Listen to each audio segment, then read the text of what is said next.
Well, good morning from Cottage Farmstead on the road again today. We are headed back to our land over in Townville as we have had to shift gears a little bit on our gardening plans.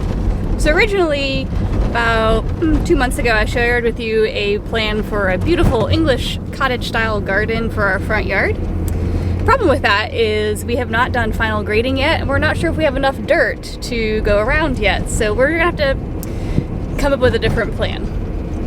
That being said, we did have septic dug and put in, so there's a big section of ground that has already been dug up. There's no grass in it right now. We're thinking we may put a temporary garden there this year since it's already approaching the end of March as we're recording.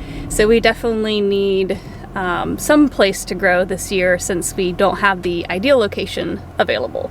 So before you freak out about us planting on top of our septic field, septic tanks and drain fields in this area are dug 3 feet down, and vegetable plant roots usually don't even go more than a foot down into the ground.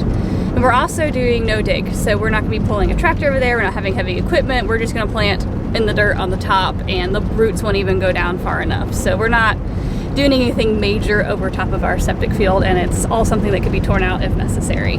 So we've also taken the approach of paring down what we want to grow to just the bare essentials of what we use. It's one of the hard things as a homesteader because there's always something else that is exciting to try, but this year we're going to do basically your potatoes, onions, garlic, tomatoes, anything that we use in quantity and like to preserve that uses and creates the base of our food group.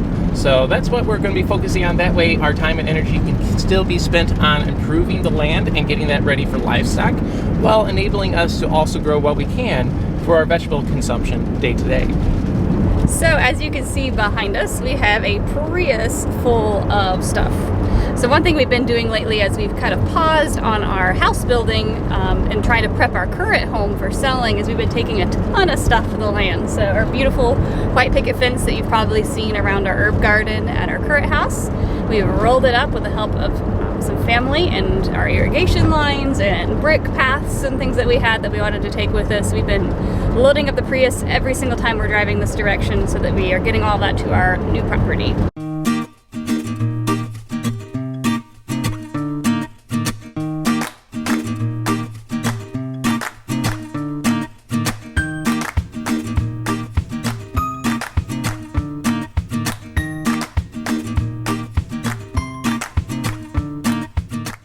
Well, we've made it to our land. As you can see, we're on the west side of our house. And over here is where our drain field is going to be. And this is where we're talking about planting part of it in our temporary garden, at least for this growing season. Eventually, we do want this section to be maybe like a propagation greenhouse, so we're not going to be planting deep anything on top of our drain field. But at least this time around we can use it since it's already disturbed soil. We don't have to till up anything else. We'll be working right here. Meanwhile, we're going to be planting some clover here just to prevent any erosion. But then when it comes time to tilling the garden, this will give us some good green matter to turn into almost like a manure. What's nice also about clover is it does attract some nitrogen. So it'll almost act as creating nodules to bring more nitrogen more readily available for our vegetable garden. So in addition to that, any clover that is in the surrounding areas is a great pollinator, so it will attract the beneficial insects around the area to our gardens to hopefully help fight off the pests.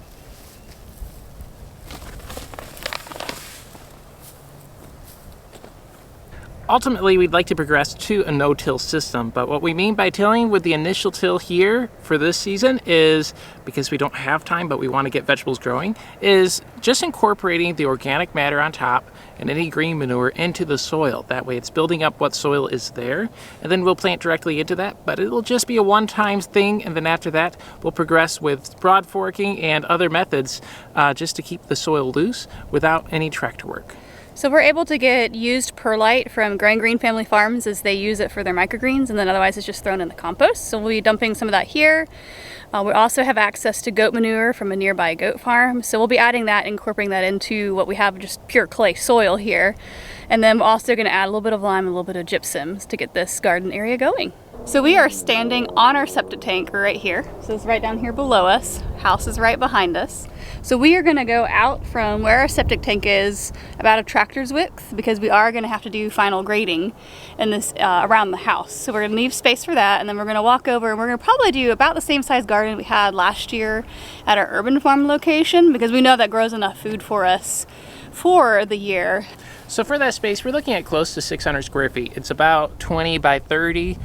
Which might not sound like a lot, but when you're intentionally using that space for the produce that you use, it's amazing what you can do in that small amount of space. What we like about it, it keeps management easy because it isn't a lot of square footage, while maximizing the yield for the fruits and vegetables we're looking for. And we already know how much work it takes to keep a garden that size going, especially since we're going to have to continue finishing our house into the early part of the summer. So we didn't want to bite off more than we can chew, in addition to not having the other garden area prepped. So if you're wondering how we know how much we can grow in a particular plot of land, we do have a planner on our website at cottagefarmstead.com that you can download and use. It has charts in there, it has how to do the calculations to determine how many tomato plants you need to get a certain amount of yield. So we'll link that below so you can go check it out if you're interested in that. We'll catch you next time.